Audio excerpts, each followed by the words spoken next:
The mess tent was alive with chatter, boots scraping against the dusty floor, mugs clinking in tired hands. And then came the colonel's voice, sharp and dismissive, cutting through the noise like a blade. His gaze lingered on the young sniper at the end of the table, her rifle propped against the wall beside her. He smirked, loud enough for the room to hear. "That's the cheapest rifle I've ever seen. Who sent you here, girl, the bargain rack?" The laughter that followed was thick and humiliating. Her cheeks burned, but she said nothing. She simply lowered her gaze, fingers tracing the scarred wood of her weapon. "Before I tell you what happened next, tell me in the comments where you're watching from. I love knowing who's listening." The colonel thought the matter was settled. He expected her to shrink, to fade into the background like so many others had. But inside her chest, anger and memory stirred. That rifle wasn't cheap to her.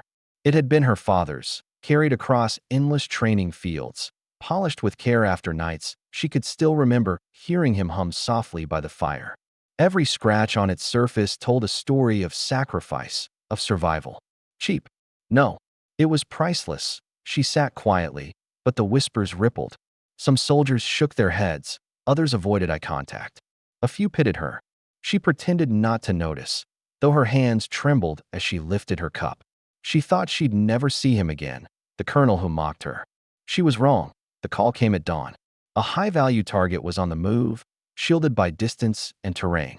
The mission was simple in design, but brutal in execution. A sniper's shot from over a kilometer away. Failure would cost lives. As the team gathered on the ridge, the colonel stood with arms folded, still smirking, waiting for her to falter. "Let's see what your toy can do," he sneered. The wind whispered across the barren expanse, tugging at her hair, carrying the scent of gunpowder and dust. She lowered herself to the ground, pressing cheek against the worn stock of her M24. The metal was cool beneath her skin, steadying her heartbeat. Through the scope, the world narrowed into a trembling silhouette far away. She adjusted for wind, for distance, for the unseen breath of the earth itself. The colonel leaned closer, mocking still. A girl and her toy rifle. This should be good. His words cut, but she pushed them away. In that moment, there was only her, the rifle, and the mark that had once been etched by her father's hand into the steel. A dead-eye mark, his symbol of accuracy, of honor. The crowd of soldiers held their breath as her fingers settled on the trigger. Silence wrapped them, heavy and waiting. The crack echoed like thunder splitting the world in two. Dust rose from the distant ridge where the target had been. A figure collapsed. The hit was clean. Dead center. One shot. One kill. The colonel froze.